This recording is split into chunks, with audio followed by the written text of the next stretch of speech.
My name is Allison Michelle, and I'm 27 years old. I'll never forget the moment I woke up from my coma and realized no one was there. 8 months of darkness, and when I finally opened my eyes, the room was empty. No flowers, no cards, no family. When I asked the nurse about my parents, her face said everything. They had abandoned me, left me to die alone while they cashed in my life insurance. Before I tell you how my own parents left me to die, let me know where you're watching from in the comments. This story changed my life forever, and I hope sharing it helps someone else who's been betrayed by those who should love them most. Before the accident that nearly claimed my life, I thought I had the perfect family. We lived in an upscale neighborhood in suburban Boston, in a beautiful colonial house with a wraparound porch and perfectly manicured lawn. My father, James Michelle, was a successful real estate developer who had built his company from scratch over 20 years. My mother, Rebecca, complemented his business perfectly with her interior design firm that catered to wealthy clients looking to furnish the luxury homes my father built. From the outside, we were the picture-perfect American family. Family photos showing skiing trips to Aspen, summer vacations on Cape Cod, and holiday gatherings where everyone smiled brightly for the camera. I was their only child, and they had always been protective of me, guiding my choices and celebrating my achievements as if they were their own. I had followed a path they approved of, attending Northeastern University and graduating with honors in architecture. It seemed natural to join a prestigious firm in Boston after graduation, designing upscale residential buildings that often complemented my father's developments. My parents were so proud when I was promoted to junior partner at only 26, the youngest in the firm's history. "You've always been such a good daughter, Allison," my mother would say. "You've never given us a moment of worry." Looking back now, I wonder if that was more about control than pride. Then I met Ryan Thompson at a charity fundraiser for sustainable housing. He worked for a nonprofit architectural firm focused on affordable, environmentally friendly housing solutions. With his tousled brown hair and passionate speeches about architecture that served communities rather than just the wealthy, he captivated me immediately. Our connection was instant, and within 6 months, we were inseparable. Ryan challenged my perspective on everything, including my relationship with my parents. "Don't you think it's strange that you call them every day?" he asked one night as we cuddled on the sofa in my apartment. "You're 27, not 17. "They just care about me," I defended, but his question lingered in my mind. When Ryan proposed on a rainy evening in the Boston Public Garden, I said yes without hesitation. We planned a small, intimate wedding at a sustainable venue outside the city. That's when the trouble with my parents began. "A barn wedding, Allison, be serious," my mother scoffed when I showed her the venue. "The Michells don't get married in barns. We've already put a deposit down at the Ritz-Carlton." "Mom, this is my wedding," I protested. "Ryan and I want something that reflects our values." "Values," my father joined in. "What values are those, throwing away the advantages we've given you? This boy is changing you, Allison, and not for the better." The arguments escalated over the next few weeks. Every detail became a battleground. The guest list, they wanted 200 people, many business associates I barely knew. The menu, they insisted on an expensive catering service while we wanted farm-to-table. Even my dress, my mother had already scheduled appointments at exclusive bridal boutiques while I wanted to wear a vintage dress I'd found. The night of the accident, we'd had our worst fight yet. My parents had invited Ryan and me to dinner, ostensibly to reconcile our differences. Instead, they ambushed us with a presentation about wedding tradition and a spreadsheet of their plan. "This is ridiculous," Ryan finally said, standing up from the table. "This is our wedding, not a business merger." My father's face turned red with anger. "You ungrateful little—" "Dad, stop," I interrupted. "Ryan's right. You're treating this like it's about you." "Everything we've ever done has been for you," my mother said, tears welling in her eyes. "And this is how you repay us." "By making my own choices," I shot back. "By wanting to live my own life." "A life with him," my father gestured dismissively toward Ryan. "He'll never provide for you the way we have." "I don't need to be provided for," I said, grabbing my purse. "I'm not an investment property, Dad. I'm your daughter." Ryan and I left in separate cars. He headed back to his apartment while I drove toward mine, tears blurring my vision as rain pounded against my windshield. I called him from the car, still upset. "They've always been like this," I told him, wiping my eyes as I navigated the slick roads. I just never saw it before I met you. Allison, maybe you should pull over until you calm down, Ryan said, his voice concerned. I'm fine, I insisted. I just need to. I never finished that sentence. A truck ahead of me suddenly braked, its taillights glaring red through the rain. I swerved to avoid it, but the road was too wet. My car hydroplaned, spinning wildly across the asphalt. I remember screaming as my vehicle smashed through the guardrail. There was a moment of weightlessness as my car plunged down the embankment, then the sickening crunch of metal hitting trees. The last thing I remember before darkness claimed me was the distant sound of Ryan's voice, tinny through my phone's speaker, calling my name over and over. I've been told that I was conscious when the paramedics arrived, though I have no memory of it. Apparently, I asked about Ryan repeatedly as they worked to extract me from the crushed vehicle. The emergency responders found his contact information on my phone and saw we'd been on a call when the accident happened. They didn't tell me then that Ryan, hearing the crash, had immediately driven to find me. In his rush to reach me, his car had also hydroplaned on the same treacherous curve. He hadn't survived. In the emergency room, doctors worked frantically to stabilize me. I had a traumatic brain injury, a punctured lung, a ruptured spleen, and multiple fractures. I coded twice on the operating table. The second time, they almost couldn't bring me back. Then came the coma, 8 months of darkness that wasn't really dark. It's hard to explain what it was like. I wasn't conscious in any normal sense, but I wasn't completely gone either. It was like being trapped in a strange twilight state where time had no meaning. Sometimes I'd hear voices, muffled and distant, like I was underwater. Occasionally I'd feel a touch, someone holding my hand or brushing my hair. But mostly, there was just the floating and the dreams, vivid, strange dreams that blended memories with fantasies. In the early days, my parents were there constantly. I could sense their presence, hear their voices through the fog. My poor baby, my mother would sob, please come back to us. My father was more practical, peppering the doctors with questions about my prognosis, treatment options, and recovery chances. What are we looking at long term, he'd ask. Will she recover completely? Will there be permanent damage? The doctors were cautious in their responses. Brain injuries are unpredictable, they explain. Some patients wake up after a few weeks with minimal impairment. Others remain in vegetative states for years. Most fall somewhere in between. As days turned into weeks, I became aware of changes in my parents' conversations. They spoke less to me and more about me, as if I wasn't there at all. The insurance company called again, my father said one day, his voice tight with stress. They're questioning some of the treatments, saying they're experimental. What does that mean? My mother asked. It means they might not cover everything. We're already looking at hundreds of thousands in medical bills, Rebecca. Their visits became less frequent. Sometimes days would pass without hearing their voices at all. The nurses and doctors became my primary companions, checking vitals and adjusting medications with professional efficiency. Then came the day that would change everything. I sensed both my parents in the room, along with someone else, a man with a deep, official-sounding voice. Mr. and Mrs. Michelle, I understand this is difficult, but we need to discuss your daughter's financial affairs, the man said. As her power of attorney, you need to make some decision.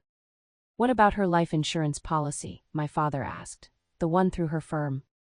It's substantial, the man replied. 7 figures, but it only pays out in case of death or permanent disability. Currently, her condition is still classified as temporary.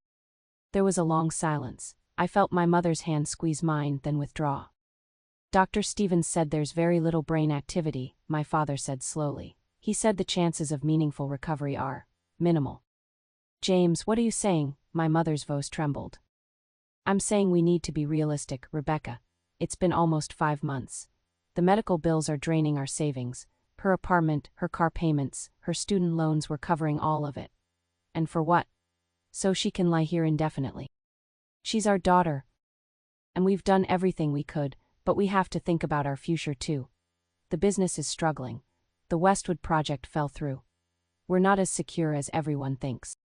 Their voices lowered, but I could still hear them discussing finances, insurance policies, and medical costs. The conversation felt surreal, disconnected from me even though I was its subject. A week later, they returned with the same man, their lawyer, I realized. The conversation that day would haunt me forever. We've made our decision, my father said, his voice strangely flat. We want to sign the DNR and withdrawal of care form. Mr. and Mrs. Michel, I need to be clear about what this means, a female voice, my doctor responded. Without the ventilator support and feeding tube, Allison will likely pass away within days. We understand, my mother said, her voice breaking. But you said yourself there's almost no chance of recovery. We can't keep washing her waste away like this. And the insurance, my father added before trailing off. Forms were signed, legal matters discussed. Throughout it all, neither of them spoke to me directly. Not a goodbye. Not an I love you, nothing. What about her personal effects? The doctor asked. We've already cleared out her apartment, my father replied. There's nothing else to collect. They cleared out my apartment. The realization cut through the fog of my coma. They were already erasing me. Is there anyone else who should be notified if her condition changes? The doctor asked. No, my father said firmly. No other family. No need to contact us again. We've already said our goodbyes. I felt my mother's lips press against my forehead one last time. Then they were gone. But the expected death never came. Contrary to my parents' wishes, the hospital ethics committee intervened. A young resident had noted improvements in my brain activity and advocated for continuing care. The hospital administrator approved continued treatment under their charity care program. My parents never knew. They never checked. For the next 3 months, I existed in limbo, legally abandoned by my family but kept alive by strangers who believed I deserved a chance. The first thing I remember is the ceiling, plain white tiles with tiny holes in them. I stared at those holes, trying to count them as my consciousness slowly reassembled itself. My body felt wrong, somehow disconnected from my mind. When I tried to move my fingers, there was a delay before they responded, as if the signal had to travel a great distance. A machine beeped steadily beside me. Sunlight filtered through vertical blinds, casting streaked shadows across the room. The air smelled of antiseptic and something else, staleness, as if the room had been closed up for too long. Hello, I tried to say, but my voice came out as a raspy whisper, my throat raw from the breathing tube that had been removed only days earlier. Almost immediately, a nurse appeared in the doorway.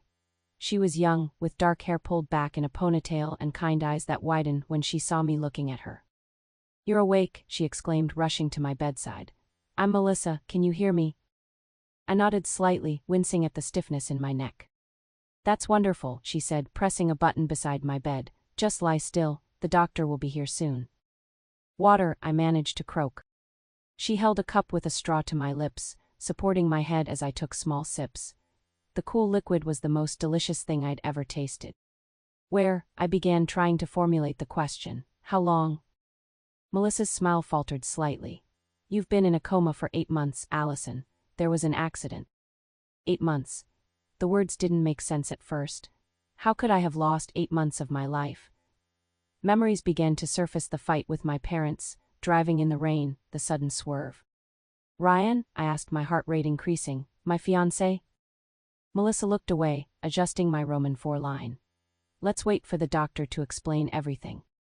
Dr. Sarah Collins arrived minutes later, a tall woman with silver-streaked hair and a tablet in her hands. She checked my vitals, tested my reflexes, and asked me simple questions: my name, the year, the president's name. I got most right, though I was shocked to learn I'd missed an entire election cycle. Allison, your recovery is remarkable, she said finally, sitting in the chair beside my bed. When you were brought in, your injuries were severe. The fact that you're awake and cognizant is something of a miracle. What happened to Ryan? I asked again, dreading the answer I already suspected. Dr. Collins took my hand gently. I'm very sorry. Ryan was trying to find you after your accident. His car crashed as well. He didn't survive. The pain that washed over me was physical, a vise squeezing my chest until I couldn't breathe.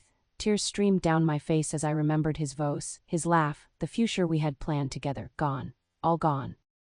When I could speak again, I asked the question that had been nagging at me since I woke up. Where are my parents? Do they know I'm awake? The doctor and Melissa exchanged uncomfortable glances. Your parents, Dr. Collins began, then paused, choosing her words carefully. They were very involved in your care initially, but about 5 months ago they decided to withdraw. Withdraw, I repeated, not understanding. They signed papers requesting withdrawal of care, she explained gently. They believed your condition was permanent. When our ethics committee decided to continue treatment anyway, they left contact information but asked not to be updated on your condition. I tried to process this information. My own parents had given up on me, had tried to let me die. They haven't been here at all. In 3 months, my voice cracked. No, Dr. Collins confirmed. But Allison, you should know that this isn't uncommon with long-term coma patients. The emotional and financial strain on families is enormous. Financial. The word triggered another memory, my father asking about my life insurance policy while standing over my hospital bed. Did they think I was going to die? I asked, a horrible suspicion forming. Dr. Collins hesitated. I believe they were advised that your chances of recovery were very slim. And my life insurance would pay out if I died, I said flatly. It wasn't a question. Neither the doctor nor Melissa contradicted me. The silence in the room was answer enough. Over the next few days, as my strength gradually returned, I learned more about my situation. My parents hadn't just abandoned me emotionally, they dismantled my entire life. Using their power of attorney, they had terminated the lease on my apartment, sold my car, liquidated my bank accounts, and even claimed my personal possessions. Dan Morales, the hospital social worker assigned to my case, brought me more disturbing news. Your parents filed a petition to have you declared legally dead 6 weeks ago, she explained, showing me the paperwork. Since you were still alive, it was denied, but it allowed them to access some of your assets, including a partial payout from your life insurance policy. They tried to declare me dead while I was still alive. The betrayal cut deeper than I thought possible. I'm sorry, Diane said, her brown eyes sympathetic. We've tried to contact them since you woke up, but they haven't responded. What about my job, my friends? I asked desperately. Your position at the firm was filled after 3 months, Diane explained gently. As for friends, no one has visited except hospital staff. Do you have someone I could call for? I thought of my friend Samantha from college. We drifted apart after graduation as our careers took us in different directions, but she had always been loyal. Maybe Samantha Baker. We were close once. Dan made a note. I'll try to find her contact information. As the initial shock wore off, practical concerns set in. My insurance coverage was nearly exhausted. I had no home, no job, no money, and a body that barely functioned after 8 months of inactivity. The hospital could only keep me for another 2 weeks before I would need to transfer to a rehabilitation facility which I couldn't afford. That night, alone in my hospital room, I finally allowed myself to feel the full weight of my situation. I had lost everything, Ryan, my parents, my home, my career, my independence. I curled into a ball despite the pain in my atrophied muscles and sobbed until exhaustion pulled me into a dreamless sleep. Physical therapy began the day after I woke up. My therapist, Brian, was a burly man with tattooed arms and infinite patience. The first session was humiliating. I couldn't even sit up unassisted, let alone stand or walk. 8 months in bed will do that, Brian said matter-of-factly, helping me back onto my pillows after I'd failed to hold myself upright for more than 10 seconds. Your muscles have atrophied, but we'll get them working again. How long will it take? I asked, already exhausted from the minimal exertion. Honestly, months. But you'll see improvements every day if you put in the work. And work I did. Every morning, Brian would arrive with his arsenal of exercises, each designed to awaken my sleeping muscles. Each afternoon, occupational therapist Letitia helped me relearn basic tasks: holding a spoon, brushing my hair, buttoning a shirt. The pain was constant, a burning in muscles that protested every movement after months of disuse. A week into my rehabilitation, Diane appeared in my doorway with a surprise. Someone's here to see you, she said, smiling as she stepped aside to reveal Samantha. Oh my God, Allison, Samantha rushed to my bedside, tears streaming down her face as she carefully embraced me. I just found out yesterday. I saw a news story about a miracle recovery and recognized your photo. Having a familiar face in my room broke something open inside me. I clung to Samantha, sobbing into her shoulder as she stroked my back. I can't believe no one told me, she said when we finally separated. I would have been here every day. My parents, I began, then stopped, unable to put their betrayal into words. I know, Samantha said, her expression darkening. Diane filled me in. It's unthinkable. Over the next few days, Samantha became my lifeline. She brought me clothes from her own closet, since I had nothing left, helped me wash my hair properly for the first time in months, and even managed to locate my phone among the personal effects the hospital had stored after my accident. The battery's dead, but I brought a charger, she said, plugging it in. Your parents never claimed it, thank God. When the phone powered on, I was flooded with notifications, hundreds of missed calls and messages, most from the early months after my accident. There were desperate texts from Ryan from the night of the crash, each more panicked than the last as he tried to find me. Reading them, knowing he had died trying to reach me, broke my heart all over again. Samantha also brought more disturbing news. I drove by your parents' house, she admitted. They've completely renovated it, new cars in the driveway, professional landscaping. It looks like they've been spending a lot of money. My money, I thought bitterly. Money they believed they'd received because I was dead or never coming back. The next day, Samantha arrived with a large envelope. I went to your old apartment building, she explained. The manager remembered you. He found these in the storage room after your parents cleared out your place. Inside were photos, a few pieces of jewelry my parents had deemed worthless, and my backup hard drive. Small treasures, but they represented the only possessions I had left in the world.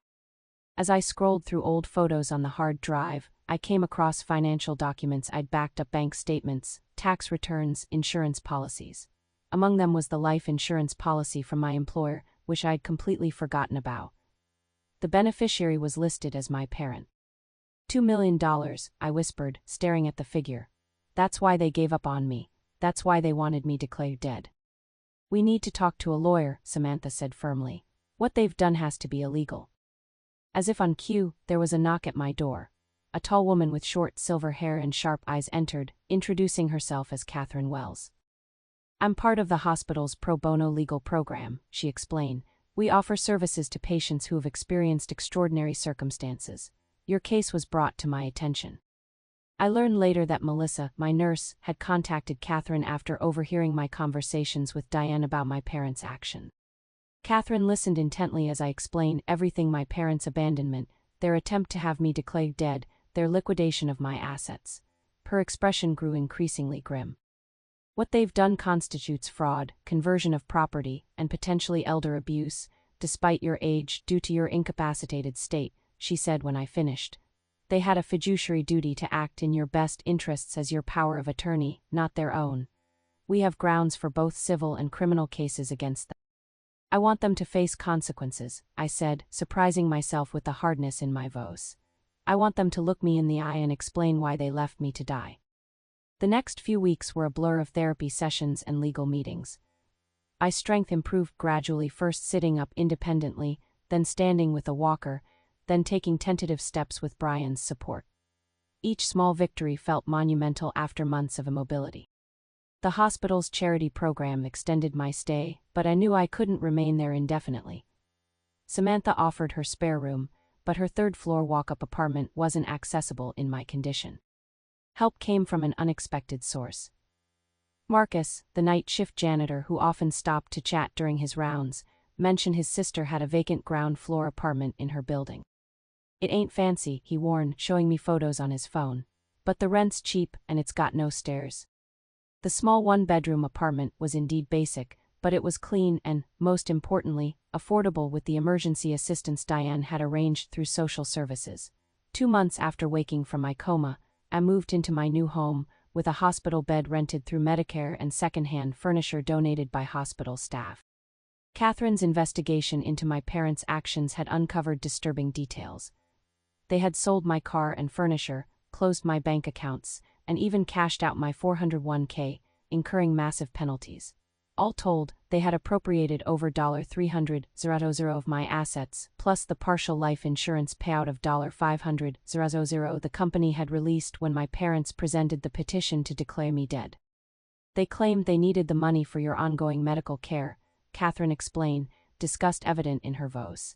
But we have records showing they stopped paying your medical bills 5 months ago. Instead, they've been renovating their house, took a luxury cruise, and bought 2 new vehicles. The betrayal stung freshly with each new discovery. These were the people who had raised me, who had supposedly loved me. How could they have discarded me so easily? But as my body grew stronger, so did my resolve. I would not let them destroy me. I would rebuild my life, with or without the family I thought I had. We can pursue settlement, Catherine suggested during one of our strategy sessions. It would be faster, and they'd likely agree to avoid publicity. No, I said firmly. I want to face them in court. I want everyone to know what they did. Building a case against my parents was like assembling a puzzle that revealed an increasingly ugly picture. Catherine assigned a paralegal named Derek to help gather evidence, and each new document added another damning piece to the collection. We've subpoenaed their bank records, Catherine announced one afternoon as we sat in my small apartment. I had graduated from a walker to a cane by then, and was practicing making tea for visitors, a simple task that had once been automatic but now required concentration. The timing is quite telling. The day after they signed the DNR and requested withdrawal of care, they put a down payment on a kitchen renovation. My hand trembled slightly as I set down the mugs, while I was fighting for my life. There's more, Derek added, sliding a folder across my small kitchen table. They filed an insurance claim on your engagement ring, claiming it was lost in the accident. They collected $15,000 for. But I wasn't wearing my ring that night, I said, confused. It was in my jewelry box at home because I was painting earlier that day. Catherine made a note. So they likely sold it and then claimed the insurance as well, double-dipping. The evidence continued to mount. Credit card statements showed my parents had booked a 3-week European vacation scheduled to begin just days after they had expected me to die following the withdrawal of care. Property records revealed they had purchased a vacation condo in Florida using funds directly traced to my liquidated investment. The most damning evidence is the timing, Catherine explained. They didn't just make these decisions gradually as hope faded. They had a plan in place almost immediately after learning about your life insurance policy. We also discovered why my parents had been so desperate for money. My father's real estate business had been struggling for years, with several failed developments and mounting debt. They had remortgaged their house twice and had maxed out multiple credit cards. Their perfect image had been just that, an image, maintained through increasingly precarious financial maneuvers. My accident must have seemed like a solution to all their problems, I said hollowly. We have enough for a civil suit for financial fraud and breach of fiduciary duty, Catherine concluded, and the district attorney is reviewing our evidence for possible criminal charges of elder abuse and fraud. As the case developed, I focused on my recovery with renewed determination. Each small improvement, walking unassisted, climbing a flight of stairs, finally being able to dress myself without help, felt like a victory, not just over my injuries but over my parents' expectations that I would die or remain incapacitated. 6 months after waking from my coma, I received a job offer from an architectural firm specializing in accessible design. The position was part-time and remote to accommodate my ongoing recovery, but it represented another step toward rebuilding my life. My parents, meanwhile, had hired an expensive defense attorney who tried repeatedly to negotiate a settlement. They're offering to return half of what they took, Catherine told me after yet another call from their lawyer. They want to avoid court at all costs. Because they're guilty and they know it, I replied. I want to face them, I need to hear them explain themselves. As the court date approached, my anxiety grew. I hadn't seen my parents since before the accident. Would I still feel that instinctive love for them despite everything? Would seeing them weaken my resolve? The night before the trial, I couldn't sleep. I paced my small apartment, rehearsing what I might say if given the chance to address them directly. Nothing seemed adequate to express the depth of their betrayal or the pain it had caused me. Around midnight, there was a knock at my door. I opened it to find Samantha, Marcus, and Melissa standing there with pizza and sodas. Support squad reporting for duty, Samantha announced. We figured you shouldn't be alone tonight. Their kindness broke through my anxiety. These people, a college friend I'd lost touch with, a hospital janitor who had no obligation to help me, and a nurse who had gone far beyond her professional duties, had shown me more love and loyalty than my own parent. I'm scared, I admitted as we sat around my coffee table. Not of losing the case, but of facing them. You're the strongest person I know, Melissa said firmly. You fought your way back from a coma that most people don't survive. You can face 2 people who don't deserve to be called parent. And we'll be right there with you, Marcus added, every step of the way. Their confidence bolstered mine. By the time they left in the early morning hours, I felt ready to face whatever the day would bring. The courthouse was intimidating, all marble columns and echoing hallways. I gripped my cane tightly as Catherine guided me through security and into the courtroom. Samantha walked beside me, occasionally squeezing my arm in reassurance. We settled at the plaintiff's table, arranging my medical records and financial documents in neat stacks. Catherine had warned me not to expect my parents to show up until the last minute, a common tactic to minimize interaction with the opposing party. "They'll try to avoid looking at you," she had explained. "Don't let it throw you." Sure enough, just as the bailiff called for all to rise, the back doors opened. I heard them before I saw them, my mother's familiar perfume wafting through the air, my father's distinctive throat clearing. I kept my eyes forward, unwilling to turn around until I had to. Judge Eleanor Simmons entered, a stern-looking woman with reading glasses perched on her nose. After the usual preliminaries, she looked directly at me. "Miss Michelle, I understand you'll be testifying today about your experience. Are you physically able to take the stand, or would you prefer accommodation?" "I can take the stand, Your Honor," I replied, determined to face my parents on my feet. As Catherine began her opening statement, I finally allowed myself to look at my parents. The shock on their faces when they saw me nearly took my breath away. My mother's hand flew to her mouth, and my father's face drained of color. They had expected me to arrive in a wheelchair, incapacitated and weak. Instead, I sat upright, dressed professionally, looking directly at them. Their attorney, a slick man in an expensive suit, tried to paint my parents as loving caregivers who had made difficult decisions under extreme emotional duress. He described the medical experts, who had told them I would never recover, the financial strain of my care, and their grief over my condition. The Michells acted on the best information available to them at the time, he insisted. They believed their daughter would not recover and made end-of-life arrangements accordingly. When it was Catherine's turn to present our case, she methodically dismantled this narrative. She called the hospital's ethics committee chairman, who testified that my parents had been clearly informed that I showed signs of potential recovery. She presented bank records showing they had begun spending my money the very day after requesting withdrawal of care. She called Melissa, who testified about their absence during my rehabilitation. Finally, it was my turn to testify. I walked slowly to the witness stand, refusing assistance despite my still unsteady gait. As I was sworn in, I looked directly at my parents for the first time. My mother was silently crying, mascara tracking down her cheeks. My father stared at his hands, unable to meet my eye. Catherine began gently, asking me to describe my relationship with my parents before the accident. I spoke of their controlling nature disguised as love, their focus on appearances, the tensions that arose when I began making independent choices. Then she asked about my recovery. "Miss Michelle, can you tell the court about your experience waking from the coma?" "I woke up alone," I said simply. "No family, no flowers, no cards, just empty chairs and beeping machines." "And when you asked about your parents?" "I was told they had requested that the hospital discontinue my care and not contact them again." A murmur ran through the courtroom. My mother's sobs grew louder. "Miss Michelle," Catherine continued, "during your coma, were you aware of your surroundings at any point?" This was the moment we had prepared for, the most devastating piece of evidence we had. "Yes," I said clearly. I couldn't move or respond, but I could hear conversations around me. Not always, but often enough. "And did you hear your parents discussing your condition?" "I did." I took a deep breath. I heard them discuss my life insurance policy with their lawyer. I heard my father say that the medical bills were draining their savings. I heard him say, "We have to think about our future too." My father's head snapped up, his face pale with shock.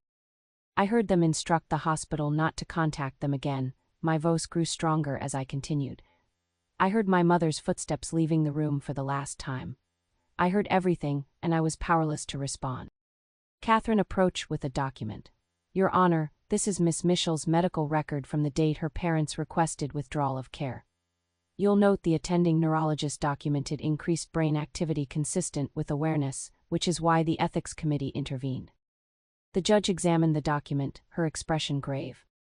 When it was time for cross-examination, my parents' attorney approached cautiously. "Miss Michelle, isn't it possible that what you believe you heard was actually dreams or hallucinations during your coma?" "No," I replied firmly. "I can repeat verbatim conversations that medical records confirm took place. I can tell you exactly what my father was wearing the last day they visited, a blue strep tie with a coffee stain on the left side. I can tell you my mother's exact words before they left.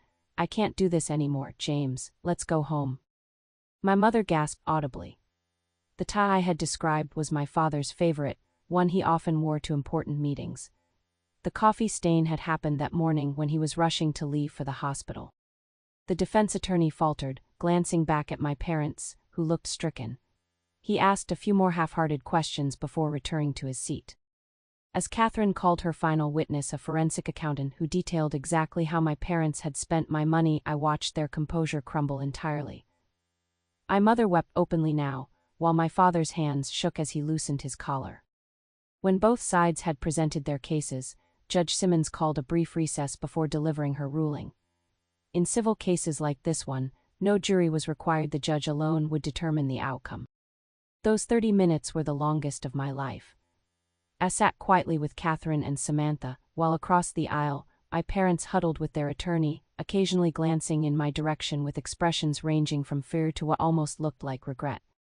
When the judge returned, the courtroom fell silent.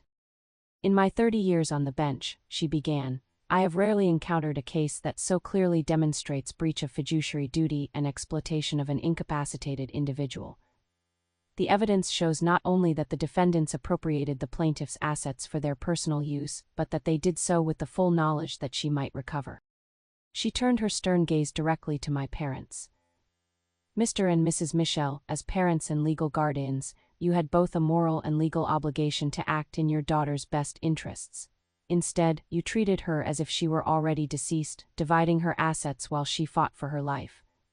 This court finds such behavior unconscionable. My father swayed slightly in his seat. My mother gripped the table edge. I am ruling in favor of the plaintiff, Judge Simmons continued. The defendants are ordered to return all misappropriated funds totaling $823,740 plus interest. Additionally, I am awarding punitive damages in the amount of $500,000 for the extraordinary breach of trust and emotional harm caused. She wasn't finished. Furthermore, I am referring this case to the district attorney's office for potential criminal charges of elder abuse and fraud.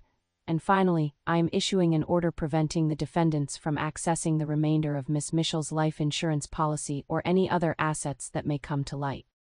As the judge concluded her ruling, my father suddenly slumped in his chair, his face gray.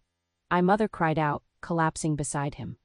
The courtroom erupted in confusion as bailiffs rushed forward and someone called for medical assistance. Your Honor, my client appears to be having a medical emergency, their attorney announced. Judge Simmons nodded. Court is adjourned. Bailiffs, please ensure Mr. Michel receives immediate medical attention. As paramedics entered with a stretcher, I stood frozen, watching the scene unfold. My father was conscious but clearly in distress, clutching his chest. My mother clung to his hand, looking smaller and older than I remembered. For a moment, our eyes met across the chaos of the courtroom. In that brief connection, I saw something I never expected: recognition of what they had done, perhaps even remorse. Then the paramedics whisked them away, and the moment was gone. Catherine touched my arm gently. Are you all right? I nodded slowly. Yes, I think I am. And surprisingly, it was true. Watching my parents literally collapse under the weight of their actions brought me no joy, but it did bring something unexpected: closure. They had finally faced consequences for their betrayal, and in that moment of reckoning, they had been forced to see me alive, recovering, and strong enough to stand up for myself. As we left the courthouse, reporters clustered on the steps called out questions. Catherine fielded most of them efficiently, but one reporter directed a question specifically to me. Miss Michel, do you hate your parents for what they did? I paused, considering the question carefully. No, I finally answered. I don't hate them, but I don't need them anymore either. Today wasn't about revenge, it was about justice. Not just for me, but for anyone who's ever been betrayed by the people who should have protected them. With Samantha's arm linked through mine for support, I walked down the courthouse steps into the bright afternoon sunshine, ready to continue rebuilding my life. The media coverage of my case was extensive. Local news stations ran features about the woman who heard her parents abandon her while in a coma, and national outlets picked up the story as well. For a few weeks, my phone rang constantly with interview requests, which I declined. I had no interest in becoming a tabloid sensation, I just wanted to move forward. My father had suffered a stress-induced cardiac event in the courtroom, but recovered after a brief hospitalization.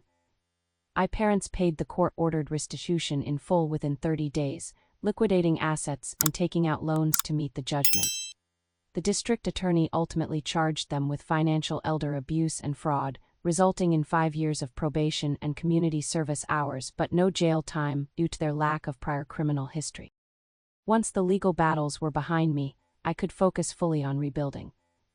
The financial settlement provided security, but more important was the sense of justice it represented. What my parents had taken from me had been returned, both literally and symbolically. With Catherine's help, I established the Ryan Thompson Memorial Foundation, using a portion of the settlement money to fund scholarships for architecture students interested in accessible design. It felt right to honor Ryan's memory by supporting the causes he had cared about. My part-time position at the architectural firm gradually expanded to full-time as my stamina improved. I found unexpected fulfillment in designing spaces that accommodated people with disabilities. My own experience had given me insights that my colleagues lacked. Within a year, I was leading my own team on projects specifically focused on hospital and rehabilitation facility design. "You've revolutionized how we approach these spaces," my boss commented during my performance review. "Your designs don't just meet accessibility requirements, they create environments that actually support healing." My recovery continued as well. Physical therapy became less about basic function and more about regaining strength and endurance.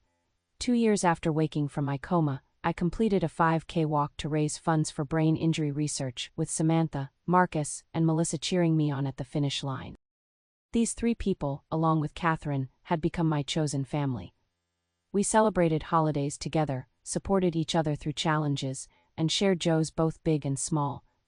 Samantha eventually moved in with me when I purchased a small townhouse, helping with expenses as she completed her master's degree in social work.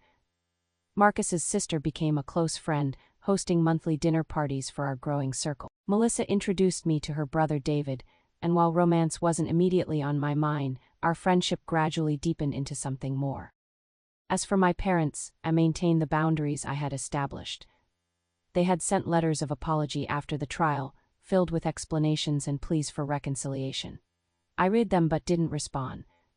Some wounds are too deep for simple forgiveness, and some trust, once broken, cannot be fully restored. I occasionally saw them around town. Boston isn't so large that encounters could be avoided entirely. The first time was at a grocery store about 6 months after the trial. My mother spotted me first, freezing in the produce section, a bunch of celery clutched in her hand. My father turned and saw me a moment later, his face reflecting a complex mix of shame and longing. I nodded in acknowledgement but continued shopping. They didn't approach, respecting the distance I had established. As I passed them on my way to the checkout, I heard my mother's soft, "You look well, Allison." I replied with a simple, "Thank you," before moving on. These brief, civil encounters became our new normal.